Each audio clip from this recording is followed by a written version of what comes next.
Guys, welcome to a Quickie review. Today we're talking about Dispatch. It's the new superhero workplace comedy where we manage a team of reformed ex-villains. To put it quite simply, my takeaway is simple. Dispatch is an aesthetically pleasing, witty, and overall nice game. Compared to the titans of the narrative adventure genre, the predecessors that defined the genre, my guy, there's definitely much to be desired in the core gameplay loop, specifically regarding player agency and decision making. To give you clear context, I'm reviewing this title as a long-time fan of this entire genre.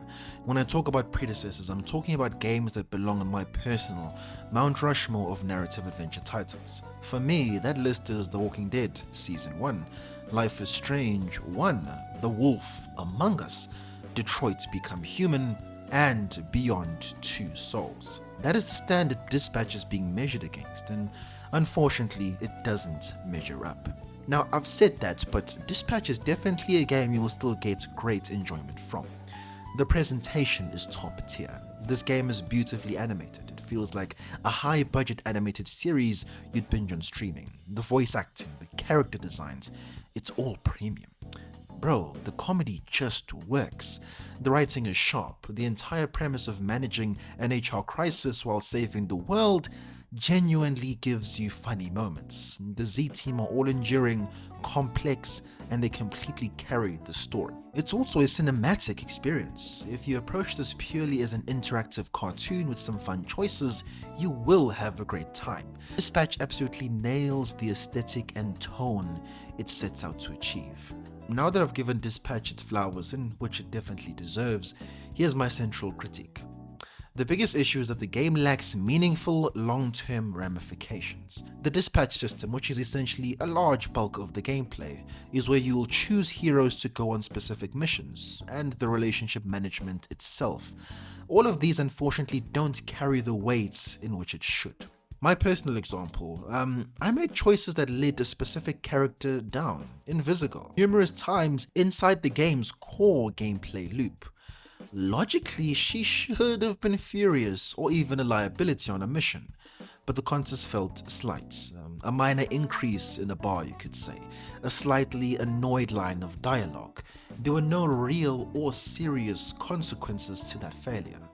The impact of relationship strain is too restricted to one or two characters that never seem to ripple across the entire organization or main narrative, and those characters really are just Invisigal and Blonde Blazer. Let's consider a few examples from my Mount Rushmore in this narrative genre. Games like The Wolf Among Us and Detroit Become Human truly understood the stakes, but nothing illustrates this better than The Walking Dead Season 1.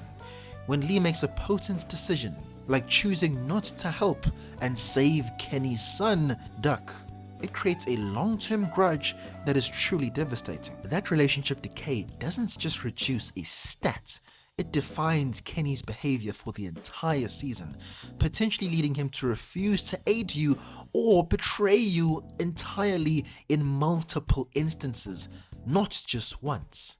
Life is Strange, a completely different developer, Don't Nod, not Telltale, also understood this. Even small acts of meanness carry weight. Being consistently hostile to the bully, Victoria Chase, in Life is Strange meant that when the critical moment came in the final chapters, she refused to even listen to your explanation, leading to a tragic and horrifying fate. The takeaway? These top 5 games prove that consequences can't just be reserved for the big choices in the final parts of the chapter. The long-term consequence is in the meat. It's in the cumulative weight of every small decision. Dispatch prioritizes the spectacle of the big choice, but neglects the cumulative relationship damage that makes you truly invested. And even when they do this, it's restricted to too few characters. So, to give you my final thoughts, if you expect a story with the relationship weight and consequence of the top 5 mentioned before, you will be disappointed. But, to be absolutely honest, this is the best narrative game in which we've gotten in years. If you want a fantastic, funny, and cinematic show with great voice acting, pick up Dispatch. It's a great and solid game, and because of its very affordable price, it definitely won't be hurting your wallet. I give Dispatch a solid 7 out of 10 for its presentation, humor, and everything else in between. Hopefully Ad Hoc will definitely make improvements to the overall gameplay, so the next time we hop into this experience, there's much more consequences to everything in which you do. Go ahead and hop into this title. It definitely elevated my weekend, and it will definitely do the same for yours. I'm Explicit Sage, and I will check you on the next video.